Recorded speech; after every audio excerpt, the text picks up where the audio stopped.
Corona virus এই মুহূর্তে বিশ্বের সবচেয়ে আলোচিত সমালোচিত শব্দ। আমরা বিভিন্নভাবে ইলেকট্রনিক, প্রিন্ট মিডিয়া, সামাজিক যোগাযোগ বিভিন্নভাবেই আমরা করোনা ভাইরাস কিভাবে সংক্রামিত হয়, করোনা ভাইরাস থেকে কিভাবে নিজে এবং নিজের পরিবারকে নিরাপদ রাখা যায় সেই বিষয়গুলো আমরা ইতিমধ্যে জেনেছি। আমরা অনেক সময় আসলে অসাবধানতাবশত আমরা এই বিষয়গুলো কিন্তু মেনে চলছি না। যখনই এই করোনা ভাইরাস আমাদের দেশে বিভিন্ন মানুষের মধ্যে সংক্রমিত হয়, সরকার বিভিন্ন যথাযথ ব্যবস্থা গ্রহণ করেন যাতে কোনোভাবে কোনো প্যানিক সৃষ্টি না হয়। মানুষের দৈনন্দিন জীবনযাত্রা যেখানে থমকে গিয়েছে, কিন্তু সেটা যেন কোনোভাবেই মানুষের তার স্বাভাবিক যে চলাফেরা তো নিয়ন্ত্রিত হবে, কিন্তু সে যেন ঘরে থাকলে সে তার যে বিভিন্ন প্রয়োজন যেগুলো রয়েছে সেই বিষয়গুলো মাথায় রেখেই সরকার ধীরে ধীরে সুপারমার্কেট এবং অত্যাবশ্যকীয় ঔষধের জন্য ফার্মেসি সহ কিছু কিছু জায়গায় এবং বিশেষ করে আর্থিক প্রতিষ্ঠানগুলোকে একটা নির্ধারিত সময় বেঁধে দেওয়া হয়, সেই সময়ের মধ্যে যেন তারা তাদের কর্ম পরিচালনা করতে পারে এবং এই ভাইরাসটি যাতে সারা দেশে ছড়িয়ে না পড়ে সেই কারণে আমাদের বিদেশ থেকে যে প্রবাসীরা ভাইরা এসেছেন তাদেরকে চিহ্নিত করা হয়, তাদেরকে হোম কোয়ারেন্টাইনের ব্যবস্থা করা হয় এবং সরকার নিজস্ব ব্যবস্থাপনায়ও তাদের জন্য আলাদা করে বিচ্ছিন্ন করে রাখার জন্য এটি প্রয়াস নিয়েছিলেন। তো আমরা দেখেছি যে কোনো কোনো জায়গায় আমাদের কিছু কিছু প্রবাসী ভাইরা উত্তেজিত হয়ে সরকারের এই সমস্ত পদক্ষেপের বিরুদ্ধে সমালোচনা করেছেন, যার ফলশ্রুতিতে স্বাভাবিকভাবেই করোনা ভাইরাস নিয়ে সারা দেশে বা সব ধরনের মানুষের মধ্যে যে ভীতিটা কাজ করেছে, সেই কারণে প্রবাসীদেরকে আমরা সবসময় সম্মান জানাই। তারা যে কষ্টার্জিত বৈদেশিক মুদ্রা আমাদের দেশে পাঠান, সেই কারণে আমাদের অর্থনীতির রিজার্ভ সহ এবং বিভিন্নভাবে আমরা কিন্তু উপকৃত। সেই প্রবাসীদেরকে এই বিচ্ছিন্ন কয়েকজন মানুষের কারণে, প্রবাসীদের কারণে একটু কাঠগড়ায় দাঁড় করানো হয় এবং কিছু কিছু মানুষ না বুঝে ঢালাওভাবে তাদেরকে সমালোচনা করতে গিয়ে বিদেশে আমাদের প্রবাসীদেরকে বিভিন্ন কথাবার্তায় তাদেরকে আহত করেন।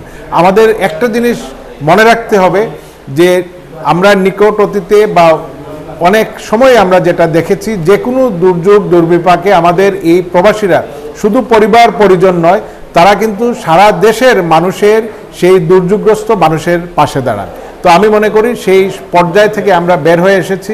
আমি বিশেষ করে যারা প্রবাসীরা দেশে এসেছেন আমি তাদেরকে বলবো, আপনারা যে অন্যকে এবং আপনার পরিবারকে নিরাপদ রাখার জন্য এবং অন্যরা যেন কোনোভাবে ভাইরাস ছড়ানোর আশঙ্কায় না থাকে সেই কারণে আপনাদের নিজ দায়িত্বে আপনারা ঘরে থাকবেন, আপনাদের চলাফেরা সীমাবদ্ধ রাখবেন।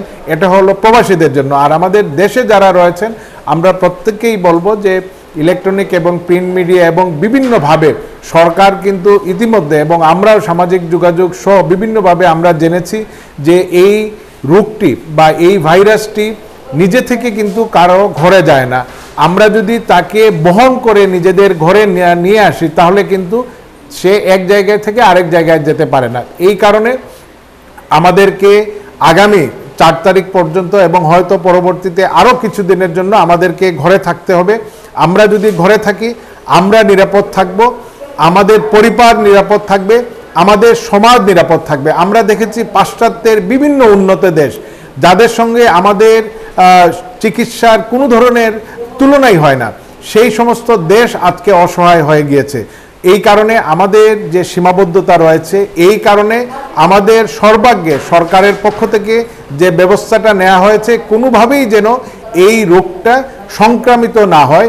আমরা যদি নির্ধারিত জায়গায় যাদের সংক্রামিত হয়েছে তাদেরকে নির্ধারিত কিছু হসপিটালে তাদের জন্য চিকিৎসা সেবা দেওয়া হয়েছে, সেই সমস্ত জায়গায় চিকিৎসার পর্যাপ্ত ব্যবস্থা রাখা হয়েছে।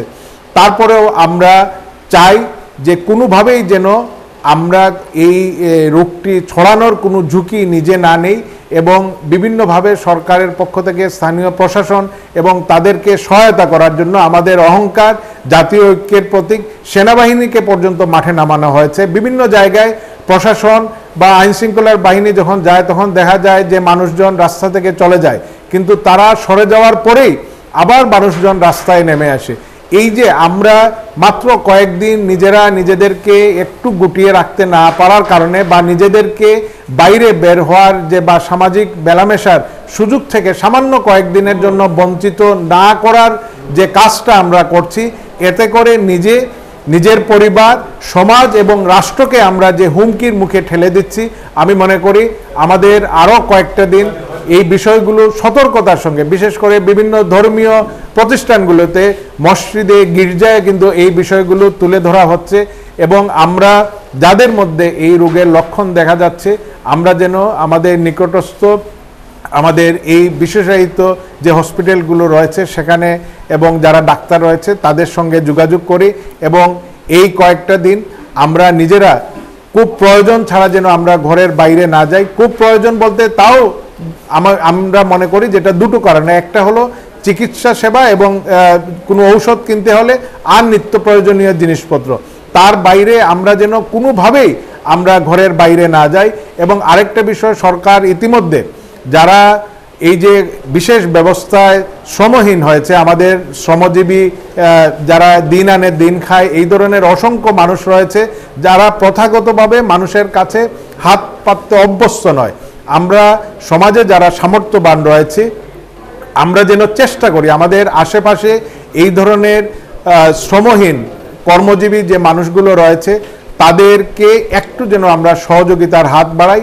আমরা যদি নিজ নিজ সামর্থ্য অনুযায়ী আমরা তাদেরকে একটু সহযোগিতা করি, আমার মনে হয় এই সংকটটা ইনশাআল্লাহ আমরা সকলে মিলে মোকাবেলা করতে পারবো এবং খুব খারাপ কিছু হওয়ার আগেই আমরা নিশ্চয়ই এই অবস্থা থেকে আমাদের পরিত্রাণ হবে।